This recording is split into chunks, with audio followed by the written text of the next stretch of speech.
My name is Angela Grace Russell. I was born here in Toledo in Mercy Hospital on April 18th, 1963. And my parents are Curtis Grace and Loretta Brownlee Grace.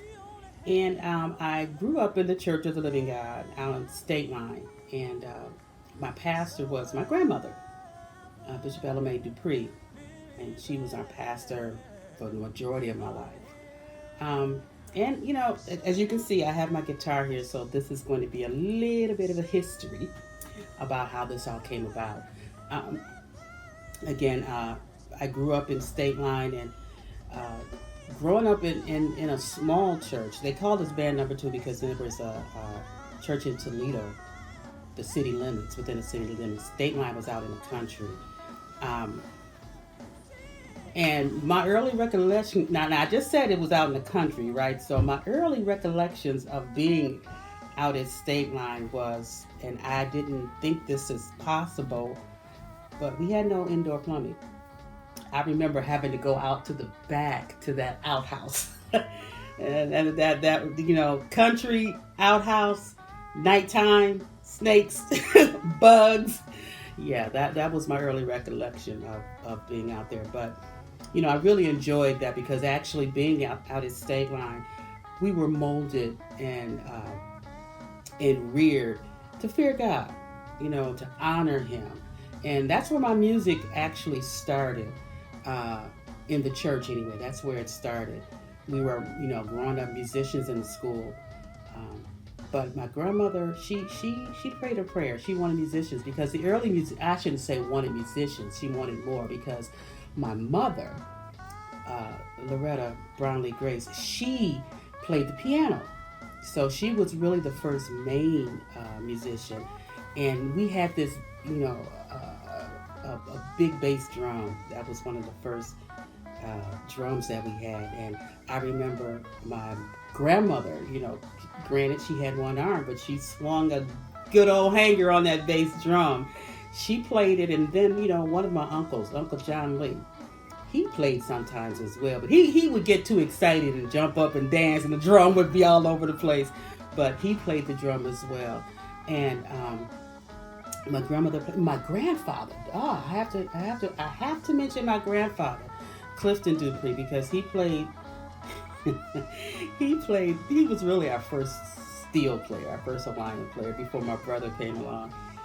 And I can remember getting in a lot of trouble with my grandfather because, he had this style of playing. If I had a bar, I would show you. I could show you on here how it would sound, But he had this style of playing, and we would mock it with our voices. And, we would get in trouble for that. But then also, while my grandfather would be up there playing, he would be making faces at us, So we would get in trouble. He would get us in trouble all the time. But, we would go over to my grandmother's house, and he would actually let me play it. Because I stayed with my grandmother a lot, especially during the summers. We lived around the corner from her. He would let me play his steel sometimes. And I had an interest in it.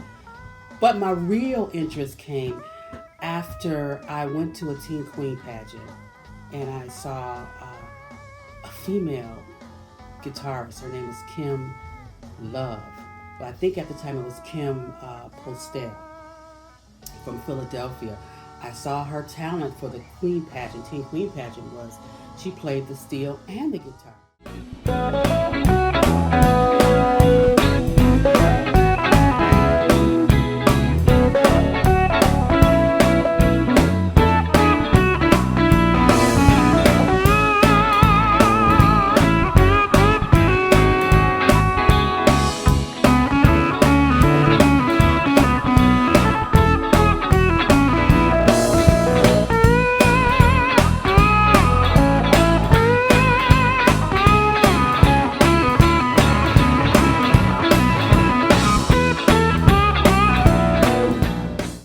That blew me away because I really didn't think there were females, that they played these instruments. And when I saw that, I really, became interested in playing. So, and, not realizing that my grandmother had already prayed for the Lord to, raise us up to be musicians in the church. So everything was just, within the plan of God and falling in line. My father, once he saw the interest that we had, in the music, he was the financer for us. He bought us all kinds. Listen, this is simple compared to the guitars that my dad bought me, in the day. I had the double guitars, it's big red. I couldn't even play one, let alone two. But, so, we were actually self-taught. And at the time, we didn't realize this was all in the plan of God. We didn't realize it. We just knew we had the interest. And we were self-taught. We taught ourselves how to play. And I can remember the days of playing out at Stateline. My grandmother, she didn't mind the noise because she knew what she prayed for. And she knew that in time, it was going to all come together. And thank God it did.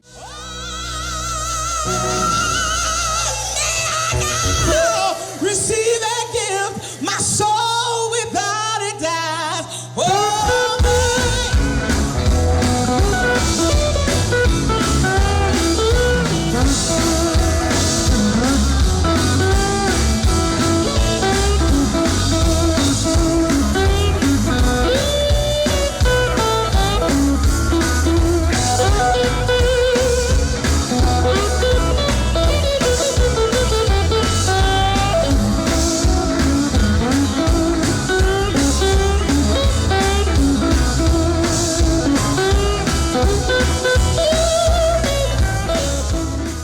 But I remember out at Stateline, my grandmother, I tell you, she was our biggest support.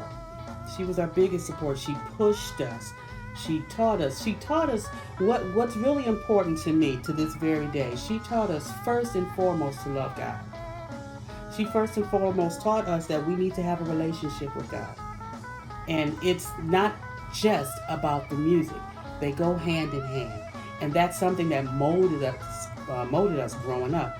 It was just a wonderful experience, a wonderful, learning experience being out there. And I appreciate the fact that the church was as small as it was, and we could do what we did as far as learning, as far as teaching each other, as far as what the music is concerned.